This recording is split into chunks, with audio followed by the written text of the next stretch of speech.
Hello, everyone. I'm Dr. Russell Guay, Associate Professor of Management and David W. Wilson Chair in Business Ethics. I'm here today with Dr. Matt Bunker.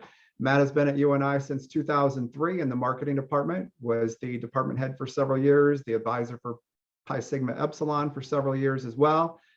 His undergrad degree was from BYU in psychology, master's and PhD, both from Nebraska. And we're going to talk today, as you can see on the screen, about how he teaches business ethics in his marketing research class. So Matt, first of all, thank you for doing this. You're welcome. All right, so I look forward to this. I haven't sat through your class or anything, so definitely curious about what all you might cover in there. All right, and so what I'll do is I'll talk about what I talk about as opposed to giving an actual lecture. Sure.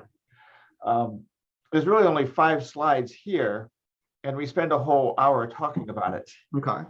Most of what we do is discussion, and I'll let you know the discussions that we have and some of the talking points that come out with the students. Okay, great.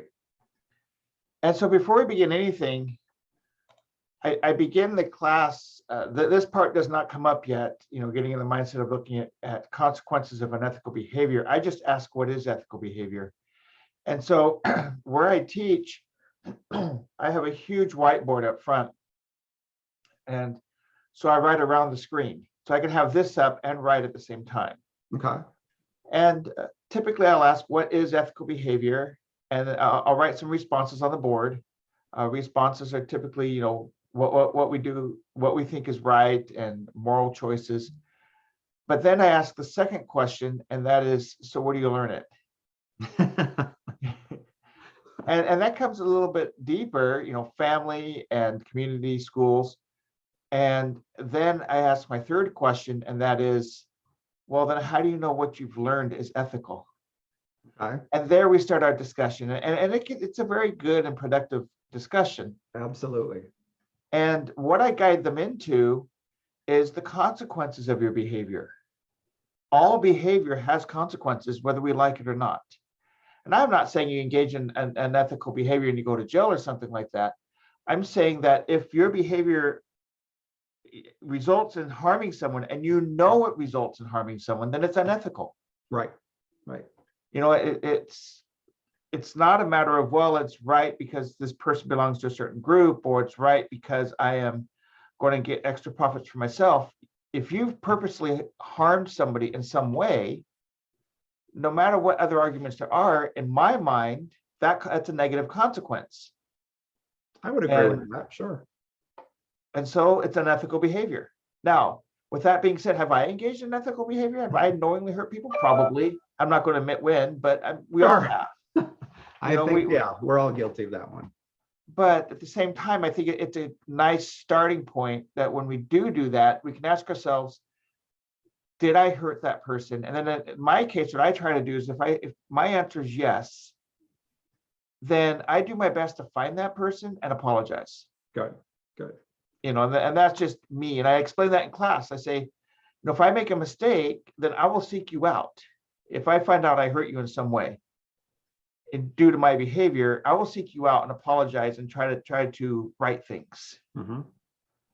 And what this all is about, in my opinion, is about respect. Absolutely. When you respect somebody, you'll treat them ethically. And it's easier to treat somebody unethically if you don't respect them.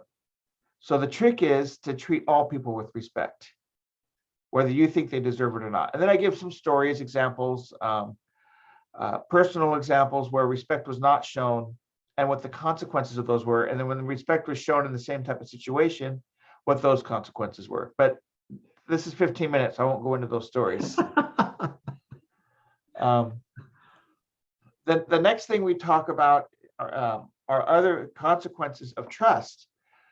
So if people trust you, it's because you've been acting ethically with them. And the example I like to use is car mechanics. And I usually have at least 1 or 2 class members whose family members are mechanics. Either a father, uncle, brother, aunt, mother, somebody's a mechanic. Yep. And I like to use that example because we tend to be loyal to our mechanics, our car mechanics. We'll jump around. If we think they're being dishonest in some way, we jump around. But if we find somebody who fixes our car and it lasts a long time and they seem to be charging an okay amount, we tend to stick with them for life. And I then I'll have agree another completely. set of students who'll say, oh, well, I used the same mechanic that my dad used when I was growing up. And I'd ask why. Well, my dad trusted him. I trust my dad. Yep. So I use the same mechanic. And the point here being is that acting ethically has earned all of these very loyal customers now through multiple generations. You know, we're looking at second generation people willing to drive out of town, out of Cedar Falls to their hometown to get the car looked at. Mm-hmm. Just because their dad used them, therefore they're going to use them. Yep. And that's it. And so I talk about how there was a study way early in marketing. They found that trust is actually a bigger predictor of commitment than satisfaction. And granted, the two have things that relate. But for the longest time, we talked about satisfaction, and somebody came out and said, well, let's test it. Let's test trust and satisfaction. And trust actually came out a little bit stronger as a correlation. Okay, that's interesting. Wow. And the nice thing about trust is, should a service failure happen, your satisfaction goes down. But if you trust that person, you're more willing to forgive. So I've been going to my car mechanic, you know, let's say 15 years, and let's say something happened shortly after I left the lot, the car falls apart. Instead of me saying it's the mechanic, I'll say something like, oh, the mechanic missed something. Or this must have happened by somebody else, and the mechanic must have been training somebody. Anyway, I'm willing to put on some exterior reasons as to why this happened, as opposed to blaming the mechanic. If I trust that mechanic and I've been going for years. So, sure. Yeah. And so that's the advantage of acting ethically is when you do make a mistake, you do that dumb thing, you do that thing that ends up hurting someone, they're more willing to forgive you. You know, in services, we all make mistakes. Absolutely. So I go from there and I jump into marketing research. Okay. So there's some things that are very specific to marketing research. Curb stoning is making up data, and I give a couple stories. There's always examples in the, if you just go through the news, you can find examples, and I try to find a new one each year. Okay. Definitely some terms I've never seen before on this slide. Really? Yeah. Oh, sugging and frugging? Yes, absolutely. I don't think I've ever seen those words. Yes. So that's out of my textbook. Okay. And so I love the words because they just look weird. For a reason.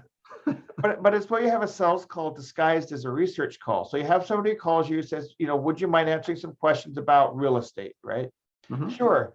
And so they go along and they ask typical survey type questions, but then it turns into, would you use us to buy a house? And here, what can we do to get you to sell your house? Sure. Well, all of a sudden you're thinking, whoa, wait, this isn't what you said at the beginning. I'm willing to help you out with your research. I'm not willing to use you as a realtor. Right. And so what that has happened as a result of that is people are becoming shy of even research phone calls now. Okay. They're like, is this a sales call or a research call? Yeah. And they found that most people, when you call saying, hey, we're doing a survey for such and such, most people hang on the phone because they just want to help you out. Okay. But that's why they're on the phone.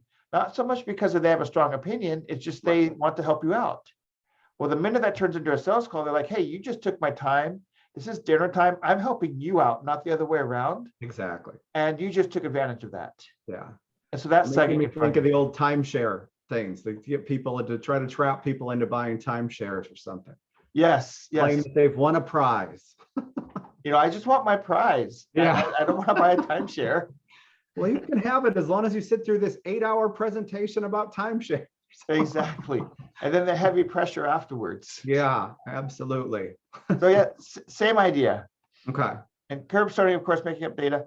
Then I talk about just being good to your respondents. Now, I do talk about not providing incentives, which the book talks about, right? So, but in reality, like in my case, I rarely can give you an incentive outside of, hey, thank you. And I said, but sometimes a thank you is enough. Absolutely. Of an incentive for people to appreciate interviewing with you. Mm-hmm. Sometimes if we know the interview is going to go to about an hour, then we should say that and not say, oh, this is only going to be 10 minutes and then go an hour. Right.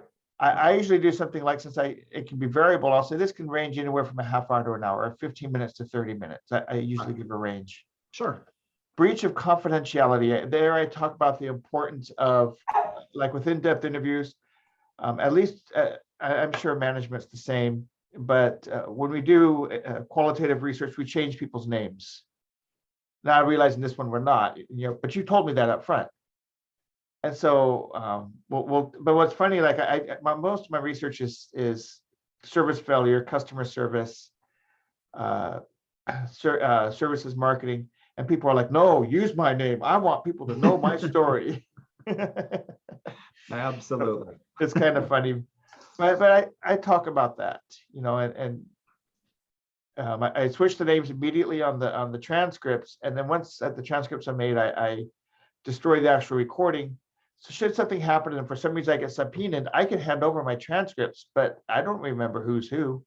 Jim is not Jim. Right. Absolutely. Yeah. So that makes perfect sense. Then I talk about the IRB. Now, being a class project, and since we don't involve any vulnerable populations or populations like, minors, and since there's no chance of it being published in a public forum, we do not need to go through IRB approval. And so, and I know that because before I became head, I was on the IRB for a long time. I was on there as an assistant professor all the way up until I became head. Wow. Okay.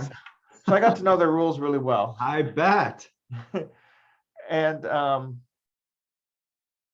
yeah, I asked about that because somebody confronted one of my students, and the person over the IRB said, no, if you do not plan to publish this in a public forum, meaning conference, but even honors papers have to go through that.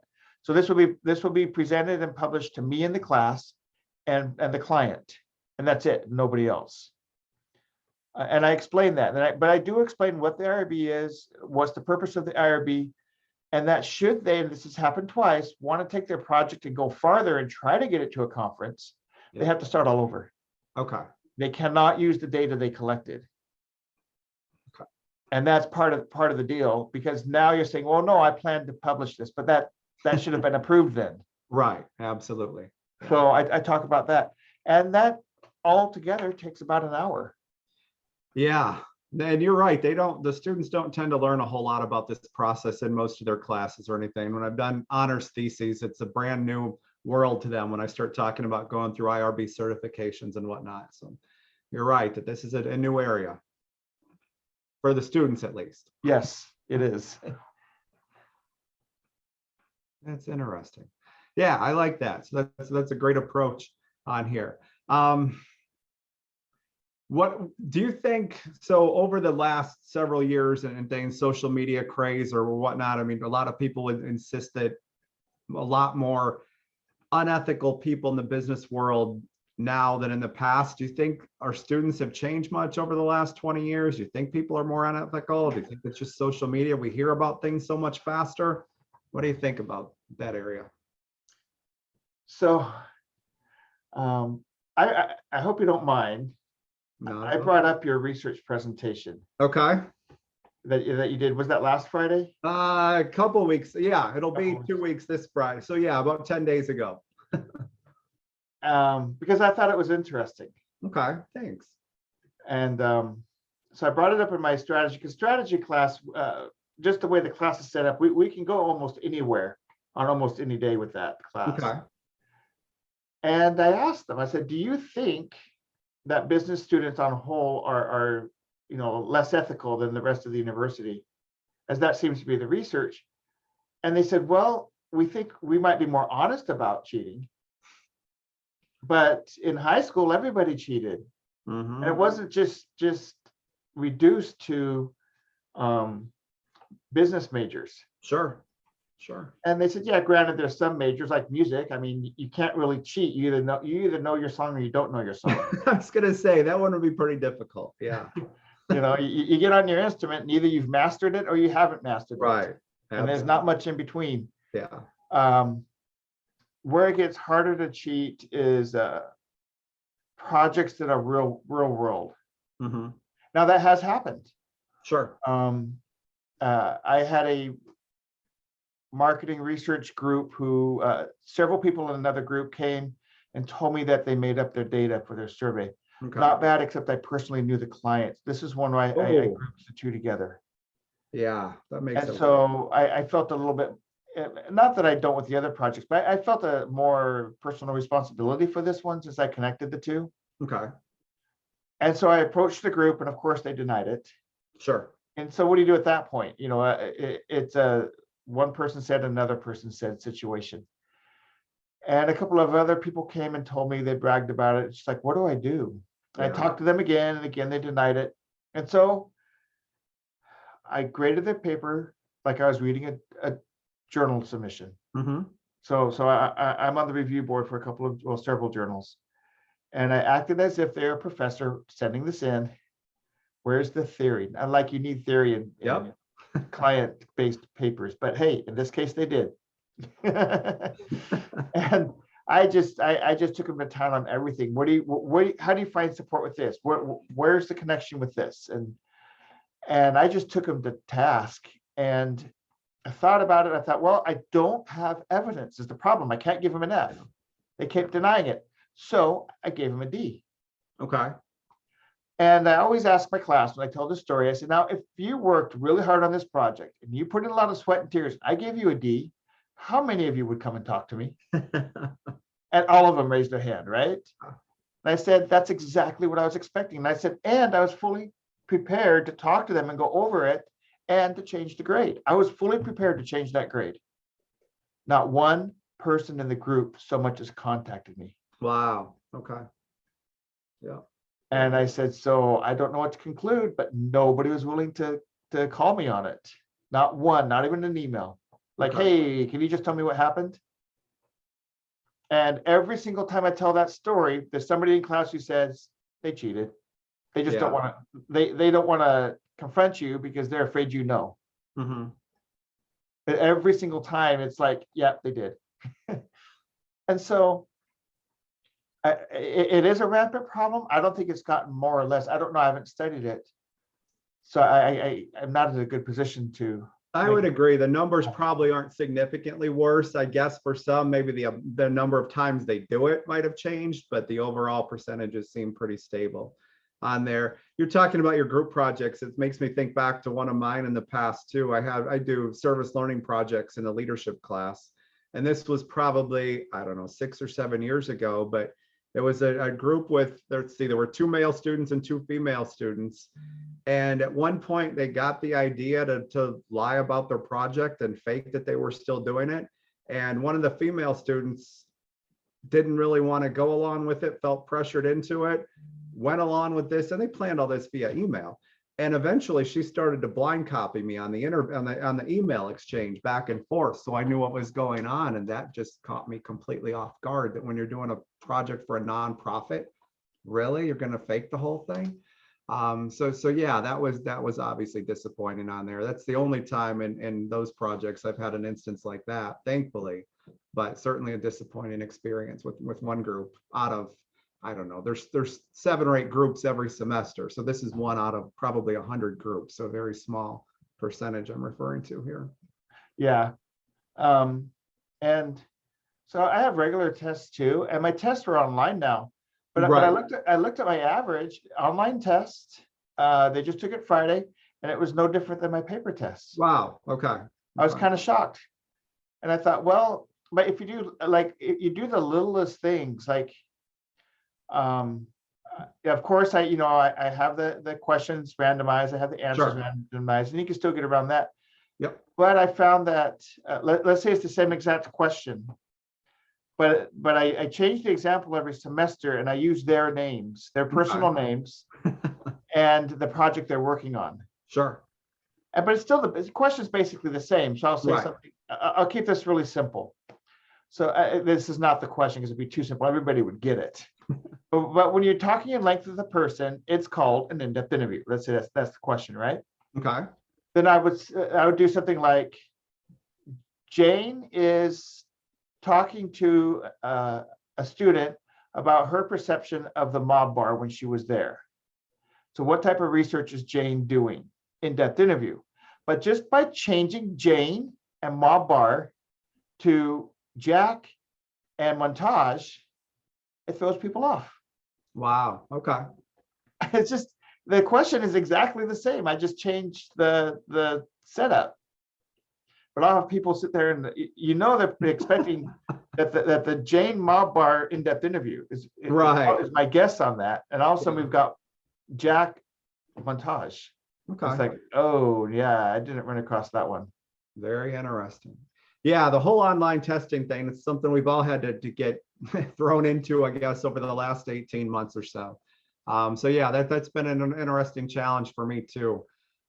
Still struggling a little bit with getting the exams at the right difficulty level with some of those things when I'm having them take them online. So yeah, because I'm just, I don't know.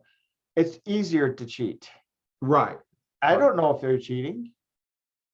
I mean, Right. Yeah. I can set it up where you can't go to other sites and things like that. But who's to say you don't have two computers right next to each other? Very true. Yeah. The one computer you're looking up stuff, and the other one's that's your test computer. Yeah, I agree. So yeah, I've gotten pretty tight with the time limits and things on those to try to minimize that, so that, all right, if you're taking time to look up every question, you're just not going to get through the material, through the exam as quickly. So I mean, that's one, I guess, obstacle I've tried to put in the way to prevent some of the cheating on the online things. But yeah, it's a different world than what the classroom is all about. Yeah. Well, Matt, thank you. I appreciate you taking the time to do this with us today. Yes, well, thank you. This has been very informative. I'm sure the students and our colleagues and whoever else might be watching will definitely appreciate some of the information. So thank you again. Thank you. You're very welcome.